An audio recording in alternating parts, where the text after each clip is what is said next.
हमारे नौजवान आज अनएम्प्लॉयड हैं, भटक रहे हैं नौकरी के लिए। जहाँ पे एक बहुत बड़ा ऑपोजिशन है, पूरा इंडिया गठबंधन साथ में उनके हक के लिए और हित के लिए लड़ रहा है, वहाँ पे अगर उनकी आवाज ही नहीं पहुंच रही है तो इस सदन का क्या महत्व है। समाज में फूट तो भारतीय जनता पार्टी के लोग डालते हैं। भारत में मानसून सत्र की शुरुआत हो चुकी है, जिस बीच हमारे साथ भारत के सबसे युवा सांसदों में शुमार पुष्पेंद्र सरोज जी है, कौशाम्बी के सांसद है।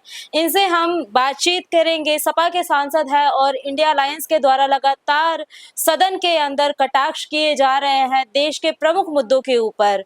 इस बीच 6 मिनट से लेके 1 घंटे तक की कार्यवाही की गई है दोनों सदनों के अंदर, और नेता जो है वो आरोप भी लगा रहे हैं कि सदन की कार्यवाही को भंग करने की मंशा से इस बार विपक्ष पूरी तरह से अग्रसर हो चुका है। सर, बहुत बहुत स्वागत है आपका हमारे चैनल में। बहुत धन्यवाद आपका। आप भारत के सबसे युवा सांसदों में शुमार होते हैं, पहली बार मानसून सत्र में बैठे हैं। तस्वीरें आपको कैसी लग रही है?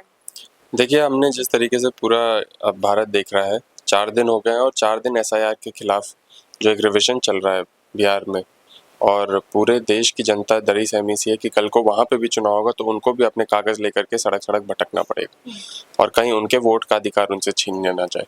तो उसके खिलाफ प्रदर्शन कर रहे हैं, लगातार प्रदर्शन कर रहे हैं, लेकिन सरकार को उस पर व्यापक चर्चा करने की ना अनुमति दे रही है ना करना चाहती है। तो ये प्रदर्शन चलता रहेगा और जब तक हमको वोट का अधिकार सबको ना मिल जाए, क्योंकि आज से ठीक 1 साल पहले जिसके बदौलत हम भी सांसद हैं, माननीय प्रधानमंत्री जी खुद सांसद हैं और उनकी सरकार चल रही है, वही लोग हैं जिन्होंने तब वोट डाला था और आज उनको वोटर लिस्ट से हटाया जा रहा है।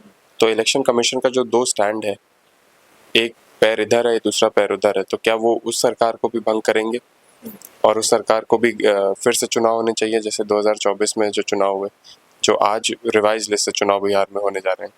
तो इस पे भी चर्चा होनी चाहिए, इस पे भी सरकार को जवाब देना चाहिए और इलेक्शन कमीशन को जवाब देना चाहिए। सत्ता पार्टी का कहना है कि इलेक्शन कमीशन एक इंडिपेंडेंट ब्यूरोक्रेट है।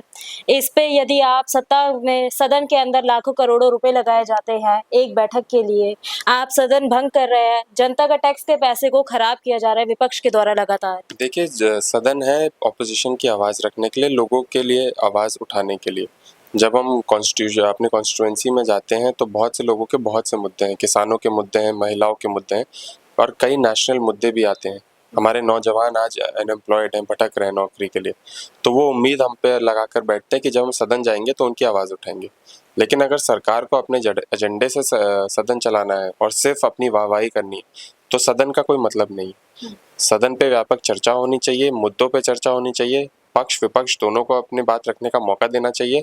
जिस तरीके से हमने सदन के पहले दिन देखा, माननीय प्रधानमंत्री जी ने बोला, लेकिन उसके बाद राहुल गांधी जी जब उठे बोलने के लिए as a leader of opposition, एक गरिमा होती है सदन की, और उनको बोलने का मौका नहीं दिया गया। उसके बाद खुद रक्षा मंत्री जी उठे, उनको पूरा मौका मिला, लेकिन फिर भी वहाँ पे स्पीकर ने एक पक्ष के रूप में एक तरफा अपना व्यवहार जो रखा, उससे सदन मुझे लगता है नहीं चल पाएगा। और पूरा देश देख रहा है, जहाँ पे एक बहुत बड़ा ऑपोजिशन है, पूरा इंडिया गठबंधन साथ में उनके हक के लिए और हित के लिए लड़ रहा है, वहाँ पे अगर उनकी आवाज़ ही नहीं पहुँच रही है तो इस सदन का क्या महत्व है।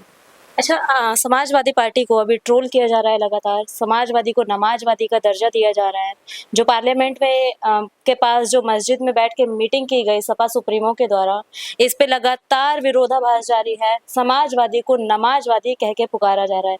इस पर आप क्या कहना चाहेंगे? देखिए, तो भारतीय जनता पार्टी की राजनीति रही है, लोगों में डिवाइड पैदा करना, 2 धर्मों में बांटना, ताकि लोगों को जो मेन मुद्दे हैं, जो उनके खुद के मुद्दे हैं, घर परिवार से जुड़े हुए मुद्दे हैं, उन पे चर्चा ना हो पाए। और आपने जैसा कहा, जिक्र किया, वही मस्जिद जो पार्लियामेंट के बिल्कुल बगल में, ऐसा तो है नहीं कि सब पार्लियामेंट के एमपी जाकर के उठ करके बहुत दूर दराज किसी मस्जिद में जाकर के कोई बैठक कर रहे थे या मीटिंग कर रहे थे, क्योंकि सदन स्थगित हो गया था, एक समय था, तो वहीं पे जाकर के, क्योंकि हमारे रामपुर से सांसद भी जो मौलाना साहब है वो वहीं पे रहते हैं, तो उन्हीं के साथ गए थे। वहीं पे कोई ऐसी कोई विशेष मीटिंग नहीं थी और ये भारतीय जनता पार्टी का एजेंडा रहा है, पूरे लोग और जनता समझती है, अब ये पूरे उत्तर प्रदेश की जनता समझती है कि लोगों पे डिवाइड पैदा करना, ऐसे शब्दों का प्रयोग करना, अनर्गल टिप्पणियाँ करना, तो ये भारतीय जनता पार्टी के मंसूबे बिल्कुल साफ है और लोग बहुत समझदार हैं, अब वो इस पर पढ़ने नहीं वाले।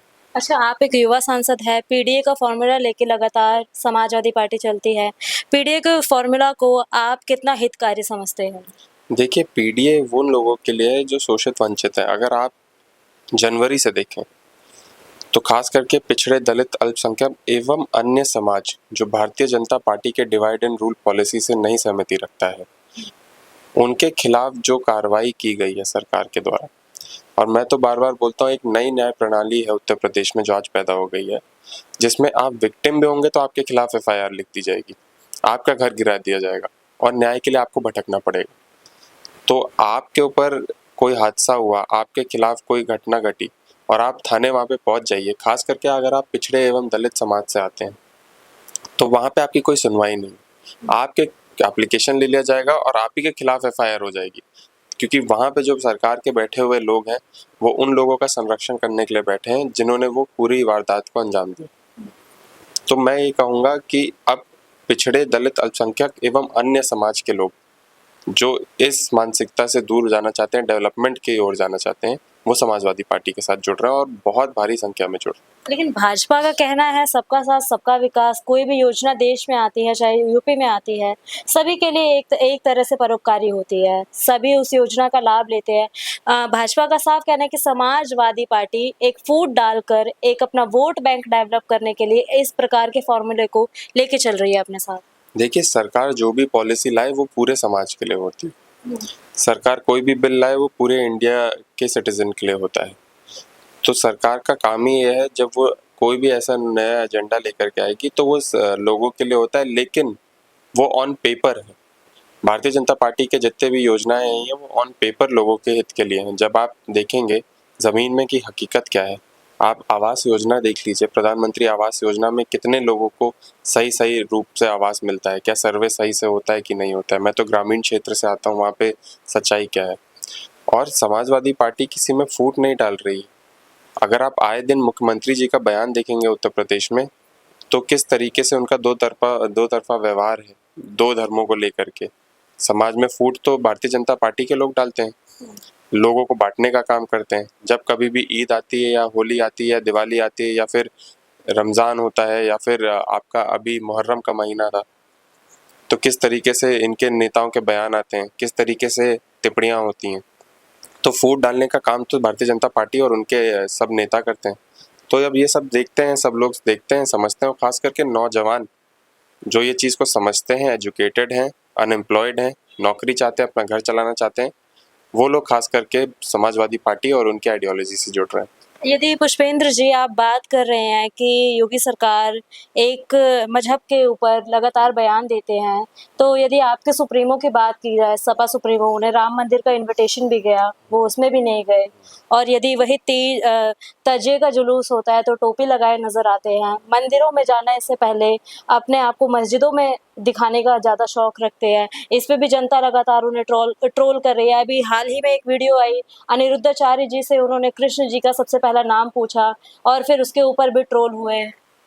देखिए, उस पर ट्रोल नहीं हुए, अनिरुद्धाचार्य जी कथावाचक हैं और वो उसी से संदर्भ में उनसे ज्ञान का एक सवाल पूछा गया और एक बेसिक सवाल पूछा गया जो हमको और आपको पता है, लेकिन फिर भी वो उसका आंसर नहीं दे पाए।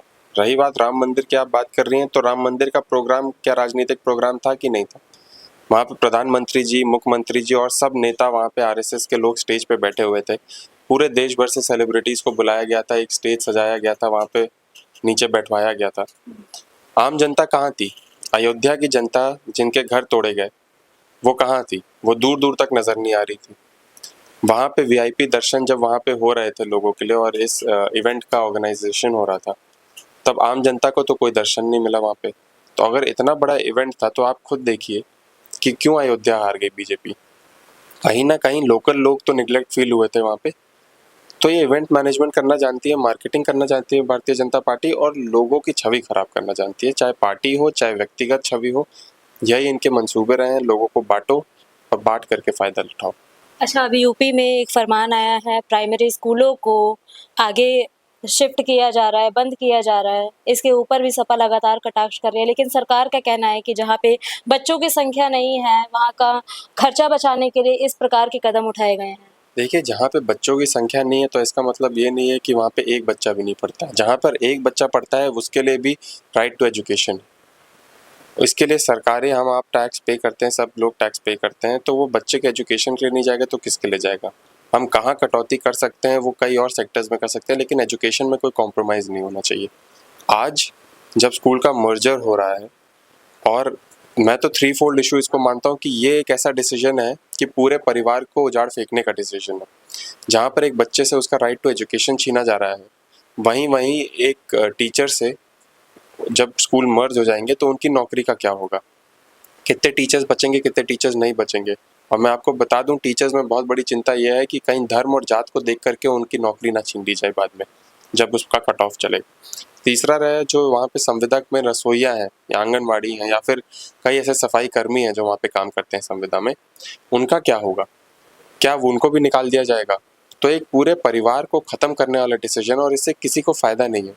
तो समाजवादी पार्टी ने बहुत मजबूती में कई बार सदन में भी इसकी मांग उठाई है कि इस पे चर्चा होनी चाहिए और इस पे डिसीजन को सरकार को तुरंत वापस लेना चाहिए, क्योंकि ये बच्चों के भविष्य से खिलवाड़ है। अच्छा, आखिरी सवाल लेना चाहूंगी सर, युवा होने के नाते क्या क्या इस बार आप सदन के अंदर मुद्दे उठाने वाले हैं? देखिए, आज पहला हफ्ता जो सदन का रहा वो एसआईआर पे था, जिस तरीके से लोगों के वोट काटे जा रहे हैं, वोट का अधिकार छीना जा रहा है। दूसरा, हमारे स्कूल मर्जर उत्तर प्रदेश में जो चल रहा है, जो एक डिसीजन है, जिस तरीके से एजुकेशन का राइट बच्चों से छीना जा रहा है, वो एक बहुत बड़ा मुद्दा है। और ऐसे कई अन्य मुद्दे जो हम लोकल कॉन्स्टिट्यूंसी लेवल से सब माननीय सांसद लेकर के आते हैं, जो उनके लोगों के मुद्दे हैं। सब हम डिफरेंट डेमोग्राफिक से आते हैं, डिफरेंट कल्चर, डिफरेंट रिलीजन से आते हैं। तो ऐसे कई मुद्दे हैं, या फिर कहीं रेल का मुद्दा है, कहीं सड़क का मुद्दा है, जो उठाने का काम करेंगे। तो सदन की कार्रवाई अभी चलेगी, 3 हफ्ता और है। यही उम्मीद है कि ये कार्रवाई का जो चले, इसमें मौका मिले, ऑपोजिशन की आवाज़ को सुना जाए, क्योंकि ऑपोजिशन सिर्फ एक सांसद नहीं, लाखों लाख लोग वहाँ पे बोलते हैं। चलिए, बहुत बहुत धन्यवाद। बहुत बहुत शुक्रिया। हमारे साथ देखिए देश के सबसे युवा सांसदों में शुमार पुष्पेंद्र सरोज जी थे, जिनसे हमने तमाम मुद्दों पे बात करी। अब इनके वक्तव्य से आप कितनी सहमति दर्ज करते हैं, कमेंट बॉक्स में ज़रूर बताइएगा। ऐसे ही अन्य वीडियो के लिए बने रहिए हमारे साथ। मैं हूँ आपके साथ पिंकी पांडे, वीडियो जर्नलिस्ट अभिषेक सिंह के साथ।